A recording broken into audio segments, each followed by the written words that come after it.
हर खबर पर होगी आपकी पकड़। डाउनलोड कीजिए एबीपी लाइव ऐप। और देखिए इस वक्त की बड़ी खबर आपको बता दें, लोकसभा के बाद राज्यसभा से भी किसानों से जुड़े बिल पास हो गए हैं। आज राज्यसभा में भारी हंगामा हुआ, लेकिन सरकार बिल पास कराने में कामयाब हो गई है। इस वक्त की बड़ी खबर आप देखिए, लगातार राज्यसभा में हंगामा हो रहा था और इसके बाद अब ये बिल पास हो गया है। इस वक्त नीरज हमारे साथ जुड़े हैं। नीरज, बिल पास हो गया, हंगामा बहुत ज्यादा हुआ, क्या कुछ ताजा अपडेट है? जी बिल्कुल शिखा, भारी हंगामे के बीच में राज्यसभा में दोनों बिल, किसान मुद्दे से जुड़े बिल थे, किसान बिल दोनों पास कर लिए गए हैं। और अब चूंकि 21 तारीख सुबह 9 बजे तक के लिए राज्यसभा स्थगित कर दी गई, लेकिन उससे पहले जो हंगामा हुआ बिल पास होने में वो बहुत दिलचस्प रहा। नरेंद्र सिंह तोमर जब अपना बिल का कंक्लूजन दे रहे थे, सबके जो सवाल उठाए थे उनका जवाब दे रहे थे और अपनी बात कंक्लूड कर रहे थे, उसी समय से हंगामा शुरू हुआ। और जब उपसभापति हरिवंश जी उस बिल के बारे में पढ़ रहे थे और वोटिंग के लिए अपनी बात रख रहे थे, तो उस समय हंगामा शुरू हो गया और सारे विपक्ष के जो लोग थे, कांग्रेस के, खासकर टीएमसी और कांग्रेस के जो राज्यसभा सांसद थे, वो वेल में आ गए। और यहाँ तक कि डेरेक ओब्रेन जो कि टीएमसी के वरिष्ठ सांसद हैं, उन्होंने बिल छीनने का प्रयास किया। और इसके अलावा विपक्ष और कांग्रेस के जो सांसद थे, उन्होंने माइक छीन लिया। काफी देर तक बाधित रहा, आवाजें बंद कर दी गई, आवाज नहीं आ रही थी। और फिर बाद में करीब 15 मिनट के लिए राज्यसभा को स्थगित करना पड़ा। और जब दोबारा राज्यसभा शुरू हुई तो उसके बाद वोटिंग की प्रक्रिया शुरू हुई। उस दौरान भी भारी हंगामा होता रहा। राजीव साटो, संजय सिंह, डेरेक ओब्रेन और दूसरे जो सांसद थे, वो लगातार बिल में आकर नारेबाजी करते रहे, बिल का विरोध करते रहे। लेकिन उस हंगामे के बीच में हरिवंश जी ने वोटिंग कराई और वोटिंग में सरकार ने दोनों बिल पास हो करा लिए। जी शिखा। जी नीरज, तो आप देखिए आगे की कार्रवाई में क्या कुछ होना है, इसकी भी जानकारी आप तक हम पहुंचाएंगे। आपको बता दें, इस वक्त की बड़ी खबर है, लोकसभा के बाद राज्यसभा से भी किसानों से जुड़े बिल पास हो गए हैं। आज राज्यसभा में भारी हंगामा हुआ, लेकिन सरकार बिल पास कराने में कामयाब हो गई। आप जानते हैं कि कृषि बिल को लेकर लगातार हंगामा हो रहा था।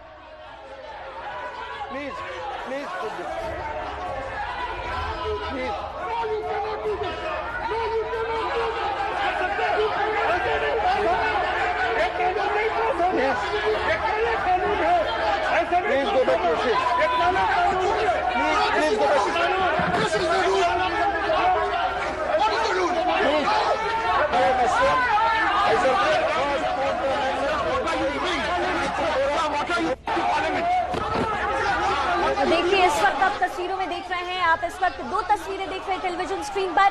पहली तस्वीर जब फाड़ी गई बिल का कॉपी, जब कॉपी फाड़ा गया उस वक्त की तस्वीर है। और देखिए संसद की जो कार्रवाई थी, राज्यसभा की जो कार्रवाई थी, पहले स्थगित हुई, दोबारा शुरुआत हुई और फिर से स्थगित होने से पहले इस बिल को पास करा दिया गया।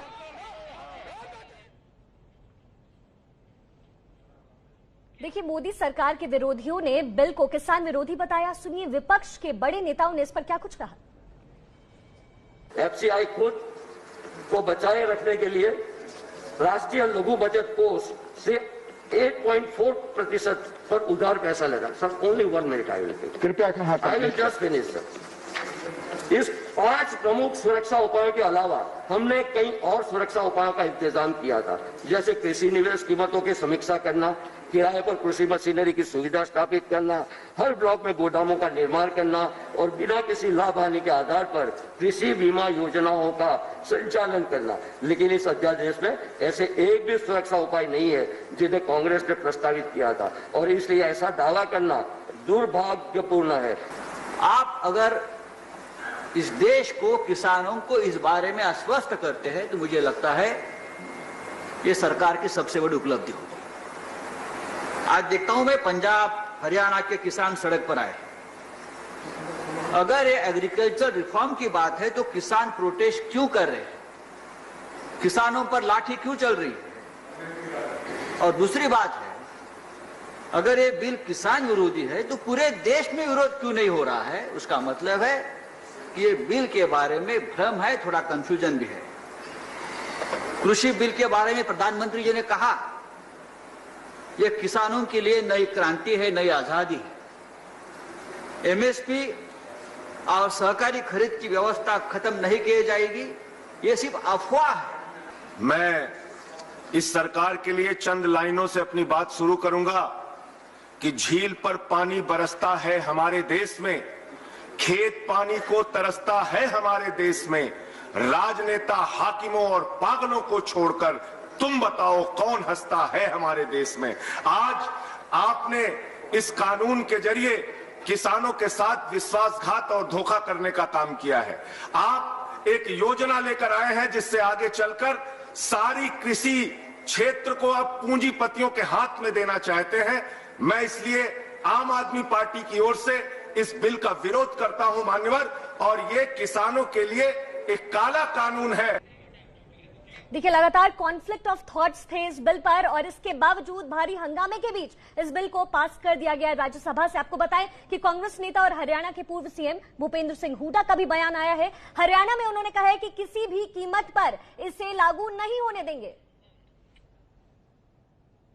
एक उद्धव साहब ये कह रहे हैं कि भारतीय जनता पार्टी वाले लोग कि आपने चुनावी मैनिफेस्टो में इसी तरह का वायदा किया था, फिर अब विरोध क्यों हो रहा है? कोई वायदा नहीं किया, उनको पढ़ाई में से प्रदर्शन करें। हमने तो बल्कि विस्तार किया था, जो ये मंडी जो है इसको एपीएमसी एक्ट को करके और दूर तक दूरगामी जो किसान नजदीक से नजदीक उसका विस्तार करेंगे और एमएसपी देंगे। अब मेरे को कोई नहीं, इन्होंने 3 ऑर्डिनेंस लेके आए हैं, चौथा ही ऑर्डिनेंस ले आए कि अगर मंडी से बाहर भी कोई खरीद करेगा और एमएसपी उसको देनी पड़ेगी, एमएसपी से कम देता है तो उसको पनिशेबल लॉ कर दें, उनको कानूनी दायरे में लेके उनको सजा दें, कोई बात नहीं। एमएसपी के लिए आश्वासन दे रहे हैं मुख्यमंत्री, एमएसपी लागू रहेगा, एमएसपी मंडियों में लागू रहेगा। मंडी से बाहर जो है कॉन्ट्रैक्ट में उनके ऊपर कोई लागू नहीं, वो कर दें प्रावधान। और देखिए, बिल के पास हो जाने के बाद अब कांग्रेस क्या कह रही है, आप जरा सुनिए।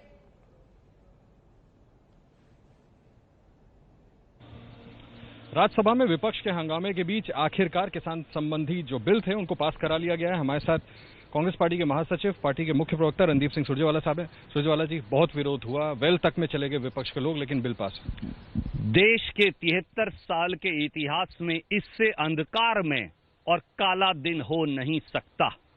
आज मोदी सरकार ने 62 करोड़ किसानों, खेत मजदूरों, छोटे दुकानदारों, मंडी मजदूरों, ट्रांसपोर्टरों की आजीविका, रोजी रोटी छीनी है। किसान उनको कभी माफ नहीं करेगा।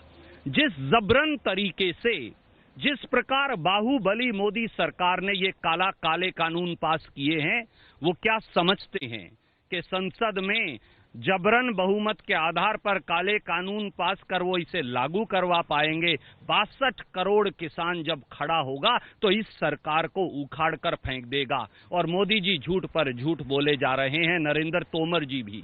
वो कह रहे हैं एमएसपी देंगे। क्या मोदी जी देश को ये बताएंगे? हमारा पहला सवाल सीधा कि 15.5 करोड़ किसानों के खेत में आप एमएसपी कैसे देंगे, क्योंकि मंडी तो खत्म हो जाएंगी। एफसीआई तो 40,000 मंडी से फसल नहीं खरीद सकती, वो 15.5 करोड़ किसानों के खेत में कैसे जाएगी? और अगर कंपनियों ने सस्ते रेट पे किसान की फसल खरीदी तो एमएसपी की गारंटी क्या है? आपने कानून में एमएसपी क्यों नहीं लिखा? दूसरा, आप कह रहे हैं कहीं भी फसल बेच सकते हैं, इससे बड़ी झूठ क्या हो सकती है? ज्यादातर विपक्ष की तो कांग्रेस नेता रणदीप सुरजेवाला को सुन रहे थे आप, वो कह रहे हैं कि इससे ज्यादा काला दिन तो हो ही नहीं सकता। देखिए, विपक्ष बिल को किसान विरोधी बता रहा है, जबकि सरकार ने कहा है कि ये बिल किसानों की आमदनी बढ़ाने वाला है।